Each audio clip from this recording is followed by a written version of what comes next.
जय Hind everyone, my name is Gagandeep and I welcome you all on our YouTube channel name proud NCC. आज की इस video में हम एनसीसी सी सर्टिफिकेट एग्जाम 2026 के लिए कुछ ऐसे क्वेश्चन डिस्कस करेंगे जो आपके एग्जाम में बार बार पूछे जाते हैं। तो सबसे पहला जो क्वेश्चन है कि विच of the following is a government social security scheme.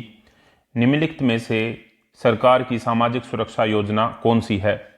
तो इनमें से अगर हम बात करें तो अटल पेंशन योजना, प्रधानमंत्री जीवन ज्योति योजना, ये दोनों की दोनों जो है वो सामाजिक सुरक्षा योजना की स्कीम है। तो ऑप्शन सी हमारा यहाँ पे करेक्ट आंसर हो जाएगा। Question number 2, digital India was started by the prime minister on which date. प्रधानमंत्री द्वारा डिजिटल इंडिया की शुरुआत कब की गई थी। तो प्रधानमंत्री जी के द्वारा डिजिटल इंडिया की शुरुआत की गई थी 1 जुलाई 2015 को। Option C is the correct answer. ये जो दो क्वेश्चन थे ये थे SSCD वाले टॉपिक से, social service and community development. Next question, how high and long is the high wall. ऊंची दीवार यानी कि हाई वॉल जो होती है वो कितने फुट ऊंची होती है और कितने फुट लंबी होती है। ऑब्स्टेकल ट्रेनिंग का ये क्वेश्चन है और ये जो दीवार होती है वो 6 फुट तो ऊंची होती है और 12 फुट लंबी होती है। तो ऑप्शन बी हमारा यहाँ पे करेक्ट आंसर हो जाएगा। Next question number 4, what is the first aid for electric shock. अगर किसी को इलेक्ट्रिक शॉक हो जाता है तो इलेक्ट्रिक शॉक के मामले में प्राथमिक चिकित्सा क्या है।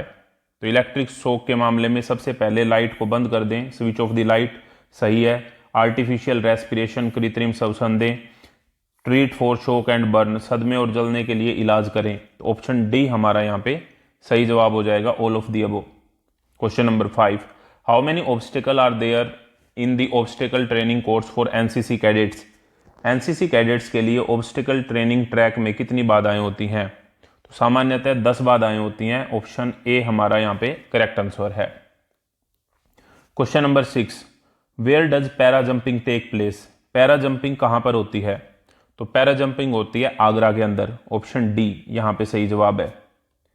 Where is the Himalayan mountaineering institute located. Himalayan mountaineering institute कहां पर स्थित है।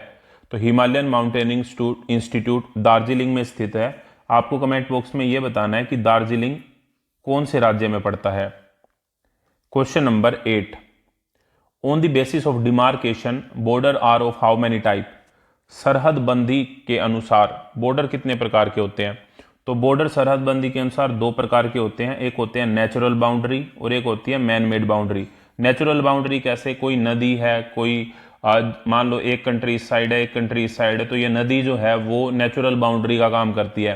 एक होती है आर्टिफिशियल, जो हम खुद से लाइन डिजाइन करते हैं 2 देशों के बीच में। तो on the basis of demarcation जो हमारी बाउंड्रीज होती हैं वो 2 प्रकार की होती हैं, ये आपको याद रखना है। Question number 9, which state touch is Pakistan. Pakistan से सटा हुआ राज्य कौन सा है। तो दिए गए ऑप्शंस में से जो करेक्ट आंसर है वो है Rajasthan, option D. Question number 10, where is the naval headquarter located. नौसेना का मुख्यालय कहां पे है। तो ये मैं आपको बता चुका हूं पुरानी वीडियोस में। चाहे आपसे नौसेना यानी कि नेवी, आर्मी, एयरफोर्स या एनसीसी किसी का भी हेडक्वार्टर पूछा जाता है तो new Delhi will be the correct answer, option A. Question number 11, who is the chief of defence staff. वर्तमान में सीडीएस कौन है। पहले तो आपको सीडीएस की फुल फॉर्म पता हो, तो सीडीएस की फुल फॉर्म होती है चीफ ऑफ डिफेंस स्टाफ, और चीफ ऑफ डिफेंस स्टाफ जो हैं इस समय पर वो हैं general Anil Chauhan ji. Option A correct answer है। अगर आप बाद में इस वीडियो को देख रहे हैं तो एक बार चेक जरूर कर लेना कि उस समय पर सीडीएस कौन है। Next question, question number 12, SSB. SSB की फुल फॉर्म होती है सशस्त्र सीमा बल। Was formed in each which year. सशस्त्र सीमा बल किस वर्ष में गठित हुआ था। तो ये जो गठित हुआ था वो 1963 में गठित हुआ था, और ये पैरामिलिट्री के अंडर आता है, सीएपीएफ भी हम इसको कह सकते हैं, इसके अंडर आता है। नेक्स्ट क्वेश्चन, विच रैंक ऑफिसर कमांड्स ए कमांड हेडक्वार्टर। कमांड मुख्यालय की कमान किस रैंक के अधिकारी के पास होती है। तो कमांड मुख्यालय की कमान जो होती है वो लेफ्टिनेंट जनरल रैंक के अधिकारी के पास होती है या इसके इक्विवेलेंट। और इसी तरीके से हमारे जो डीजीएनसीसी होते हैं यानी कि डायरेक्टर जनरल ऑफ एनसीसी, उनकी रैंक भी लेफ्टिनेंट जनरल ही होती है या इसके इक्विवेलेंट होती है। आपको कमेंट बॉक्स में यह बताना है कि इस समय पर हमारे डीजीएनसीसी का नाम क्या है। Question number 14, which of the following is not a commission rank. निम्नलिखित में से कौन सी कमीशन रैंक नहीं है। तो हवलदार कमीशन रैंक नहीं है, कर्नल एक कमीशन रैंक है, जनरल भी एक कमीशन रैंक है, स्क्वाड्रन लीडर भी एक कमीशन रैंक है, लेकिन हवलदार जो होती है वो कमीशन रैंक नहीं होती। ठीक है, ये आपको ध्यान रखना है। हम मेनली कमीशन रैंक की बात करें तो जेसीओज की बात नहीं कर रहे। How many commands are there, officer rank की बात हम कह सकते हैं यहाँ पे, ऑफिसर लेवल की। Next question, question number 15, how many commands are there in the Indian army. Army में कुल कितनी कमांड है? तो आर्मी में कुल 7 कमांड है। ये इंपॉर्टेंट है, ध्यान रखना है। आर्मी की ट्रेनिंग कमांड के हेडक्वार्टर कहाँ पे हैं? ये क्वेश्चन आपसे कई बार पूछा गया। तो ट्रेनिंग कमांड के हेडक्वार्टर हैं शिमला के अंदर। ये बात आपको पता हो। क्या आप बता सकते हैं कमेंट बॉक्स में कि कौन कौन सी कमांड है और उनके हेडक्वार्टर कहाँ पे हैं? Question number 16, right the full name of compass. NCC में जो हम कंपास यूज करते हैं उसका पूरा नाम क्या होता है? तो उसका जो पूरा नाम होता है वो होता है liquid prismatic compass mark 3 alpha. Liquid prismatic compass mark 3 alpha, ये कंपास का पूरा नाम होता है। और कंपास जो होते हैं वो 2 प्रकार के होते हैं, एक होता है ड्राई कंपास और एक होता है लिक्विड कंपास। और एनसीसी में हम किस तरह का कंपास यूज करते हैं? लिक्विड कंपास यूज करते हैं। Question number 17, which is not a part of compass. इनमें से कंपास का हिस्सा या पुर्जा कौन सा नहीं है? नहीं है जब भी आता है तो आपको नहीं पे ध्यान देना होता है।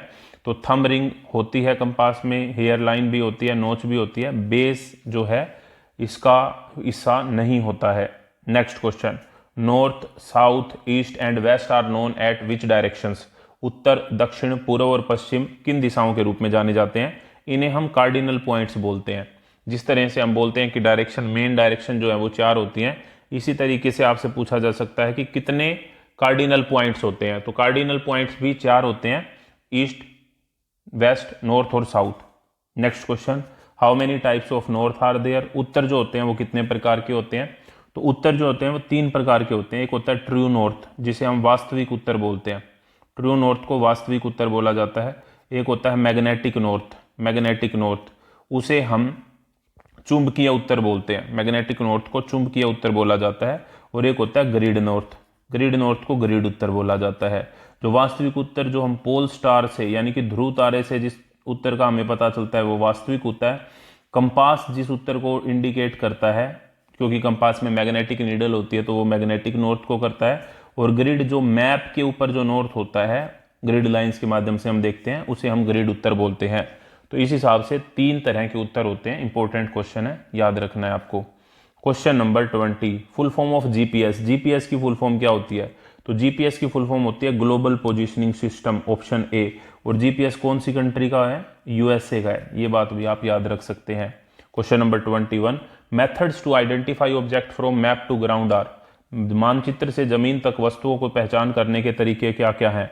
तो डायरेक्शन डिस्टेंस मेथड, ठीक है, अपीयरेंस मेथड सही है, एंगल डिस्टेंस मेथड सही है, यानी कि ऑल ऑफ दीज हमारा यहाँ पे सही जवाब हो जाएगा क्वेश्चन नंबर 21 के लिए। नेक्स्ट क्वेश्चन पे मूव करते हैं। According to the grid on the map the north direction is called. मानचित्र पर ग्रिड के अनुसार उत्तर दिशा को क्या कहते हैं? तो मानचित्र वाला जो उत्तर होता है उसे ग्रिड नॉर्थ बोलते हैं, ऑप्शन सी, अभी बताया मैंने आपको। The first GPS satellite was launched in which year. पहला जीपीएस सैटेलाइट किस वर्ष में लॉन्च हुआ था? तो पहला जीपीएस सैटेलाइट लॉन्च हुआ था 1978 में, option A is the correct answer. Question number 24, how many method of judging distance are there. फासले का अनुमान लगाने के कितने तरीके होते हैं? इंपॉर्टेंट क्वेश्चन है। 6 तरीके होते हैं, जैसे कि सेक्शन एवरेज मेथड होता है, यूनिट मेथड होता है, इस तरीके के टोटल मिला के 6 मेथड होते हैं जिससे हम डिस्टेंस को जज कर सकते हैं।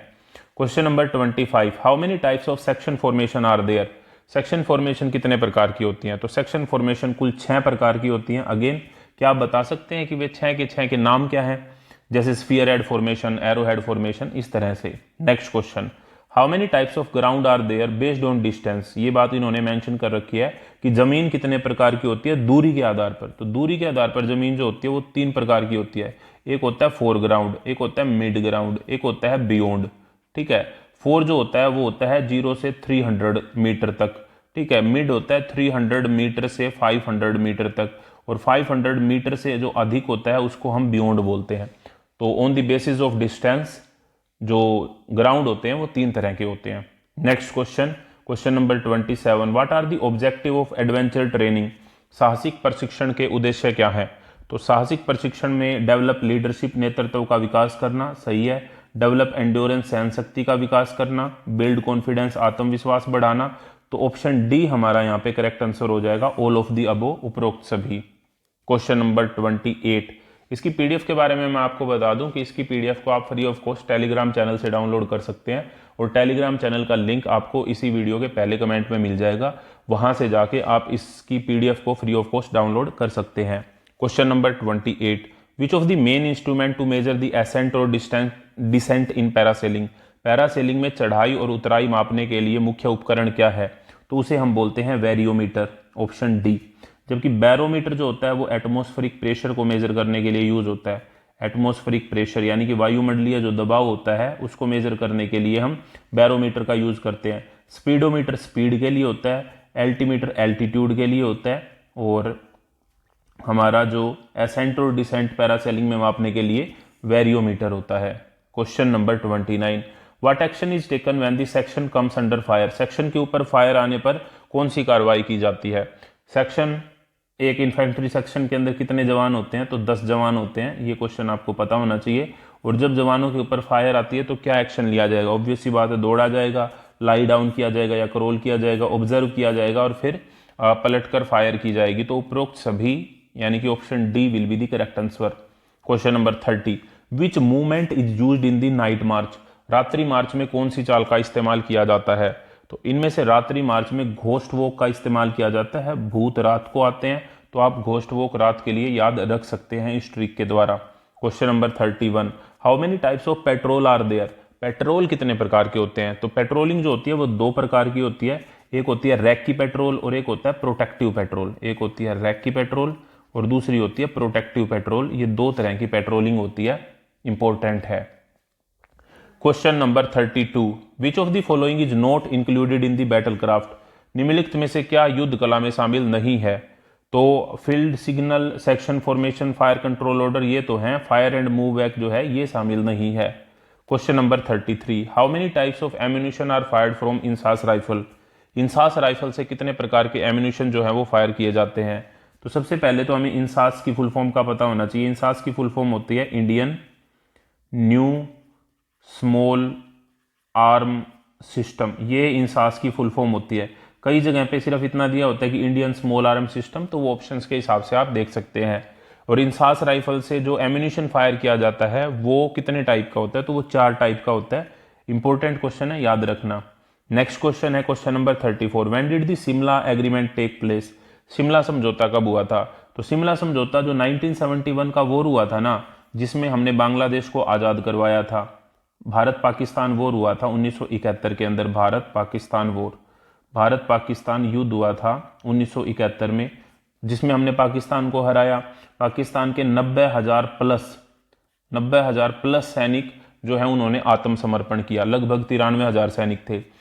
तब क्या हुआ, तब उसके बाद में 1972 में शिमला समझौता हुआ, जिसमें हमने इन कैदियों को छोड़ दिया जो युद्धबंदी बने थे। तो ऑप्शन नंबर यहाँ पे सी करेक्ट आंसर हो जाएगा। शिमला समझौता 1971 वाले युद्ध के बाद 1972 में हुआ था, तो ऑप्शन सी करेक्ट आंसर है।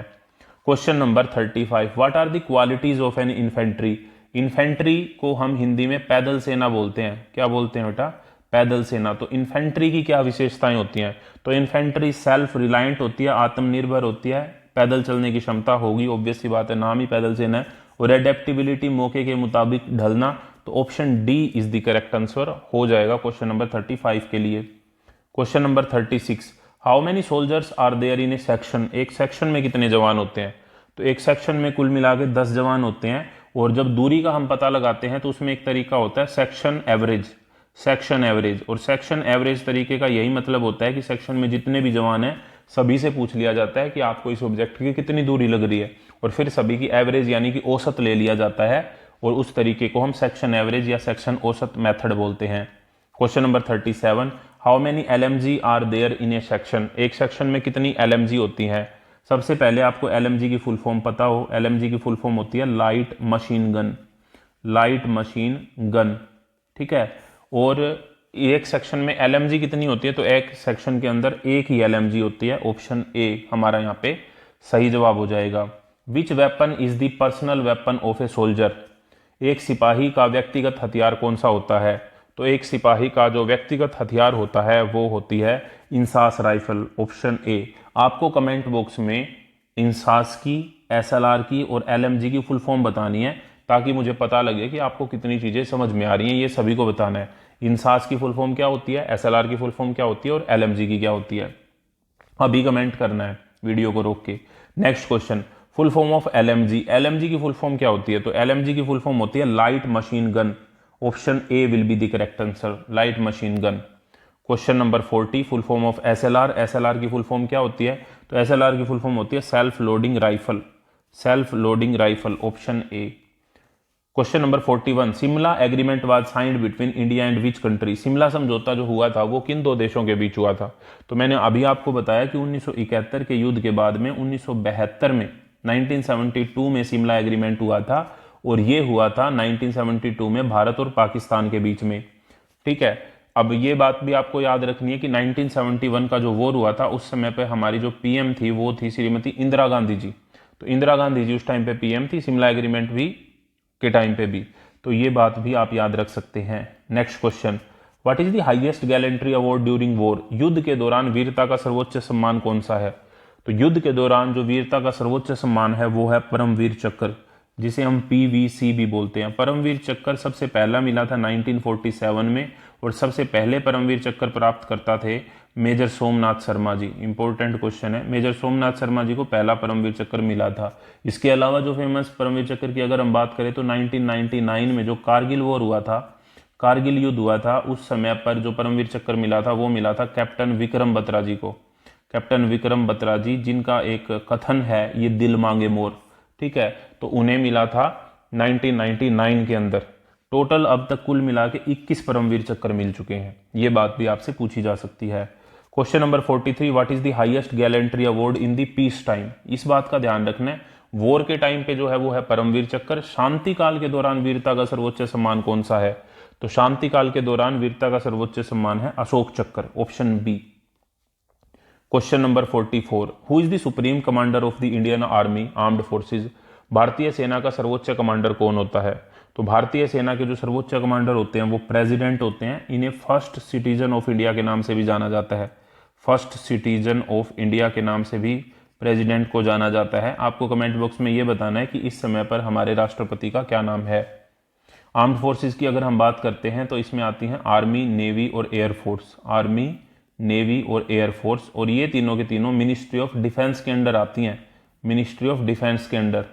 Question number 45, where is the NDA located. National defence academy जो है वो कहां पर है? तो एनडीए की अगर हम बात करें तो वो है खड़गवासला, पुणे के अंदर। आईएमए जो है वो है देहरादून में। आईएमए की फुल फॉर्म होती है इंडियन मिलिट्री एकेडमी। ओटीए जो है वो एक है गया में और एक है चेन्नई के अंदर। ओटीए की फुल फॉर्म होती है ऑफिसर्स ट्रेनिंग एकेडमी। और अगर हम आर्मी, नेवी, एयरफोर्स और एनसीसी के हेडक्वार्टर्स की बात करें तो वो है न्यू दिल्ली के अंदर। Question number 46, who was the army chief during Kargil war. Kargil युद्ध के समय, कारगिल के प्रसिद्ध युद्ध के दौरान भारतीय सेना के सेनाध्यक्ष कौन थे? तो कारगिल के वॉर के समय जो सेनाध्यक्ष थे वो थे जनरल वेद प्रकाश जी, वेद प्रकाश मलिक, जनरल वेद प्रकाश मलिक। लेकिन अगर आपसे 1971 वाले वॉर के टाइम पे पूछा जाए तो उस टाइम पे थे general Sam Manekshaw. General Sam Manekshaw जो थे वो इंडियन आर्मी के चीफ थे 1971 के युद्ध के दौरान, जिन्हें सैम बहादुर के नाम से भी जाना जाता है। सैम बहादुर के नाम से भी जाना जाता है। और इन्हें फील्ड मार्शल की रैंक भी मिली थी, फील्ड मार्शल की रैंक। ये भी इंपॉर्टेंट है, याद रखना आप। Question number 47, war for liberation of Bangladesh in 1971 was fought between. 1971 में बांग्लादेश की मुक्ति के लिए युद्ध किसके बीच लड़ा गया था? तो ये जो युद्ध लड़ा गया था ये भारत और पाकिस्तान के बीच में लड़ा गया था। और बांग्लादेश को पहले पूर्वी पाकिस्तान के नाम से जाना जाता था। पूर्वी पाकिस्तान यानी कि ईस्ट पाकिस्तान के नाम से जाना जाता था। Question number 48, who guards the western border of India during peace time. शांति काल में भारत की पश्चिमी भूभाग सीमाओं की रक्षा कौन करता है? क्वेश्चन नंबर 48, इसका करेक्ट आंसर आप इतने बताओ। इतने में आप एक छोटी सी इंफॉर्मेशन आपको देता हूं। देखो, आपके टोटल मिला के अगर हम आर्मी विंग की बात करते हैं स्पेसिफिकली, तो कॉमन सब्जेक्ट प्लस में स्पेशलाइज सब्जेक्ट मिला के टोटल 16 टॉपिक बनते हैं। और हर एक टॉपिक के 50 मोस्ट इंपोर्टेंट एमसीक्यू मैंने एक्सट्रैक्ट किए हैं जो कि बार बार आपके एग्जाम में पूछे जाते हैं। तो इनको मिला के टोटल 800 MCQ बन गए। तो ये वे 800 MCQ हैं जो कि मोस्ट इंपॉर्टेंट हैं आपके एनसीसी के बी और सी सर्टिफिकेट एग्जाम के लिए। तो अगर आप इस पीडीएफ को डाउनलोड करना चाहते हैं तो इस पीडीएफ का जो लिंक है वो आपको इसी वीडियो के पहले कमेंट में मिल जाएगा, जहाँ पे टेलीग्राम चैनल का लिंक मिलेगा वहीं पे इसका लिंक मिलेगा। वहां से जाके आप इस पीडीएफ को डाउनलोड कर सकते हैं और अपनी तैयारी को बेहतर कर सकते हैं। इसका जो करेक्ट आंसर है वो है BSF, बॉर्डर सिक्योरिटी फोर्स, यानी कि BSF। नेक्स्ट क्वेश्चन है हमारा, which Indian state share A border with Pakistan? निम्नलिखित में से कौन सा भारतीय राज्य पाकिस्तान के साथ में सीमा साझी करता है? तो इन ऑप्शंस में से जो पंजाब है वो यहाँ पे करेक्ट आंसर हो जाएगा। Question number 50, what is the appointment code for commanding officer? Commanding officer की नियुक्ति के लिए अपॉइंटमेंट कोड कौन सा होता है? तो कमांडिंग ऑफिसर के लिए जो अपॉइंटमेंट कोड होता है वो होता है टाइगर। आई होप ये वीडियो बहुत ही ज़बरदस्त रही होगी, आपको बहुत सारे क्वेश्चन सीखने को मिले होंगे। अगर ऐसा है तो आप इस वीडियो को अपने दोस्तों के साथ ज़रूर शेयर करें ताकि वे भी इसके बारे में सीख सकें और अपने एग्जाम में A ग्रेड लेके आ सकें। इस तरह की और वीडियो के लिए जुड़े रहिए प्राउड एनसीसी यूट्यूब चैनल के साथ। नेक्स्ट वीडियो तक जय हिंद, जय Bharat. Thank you very much.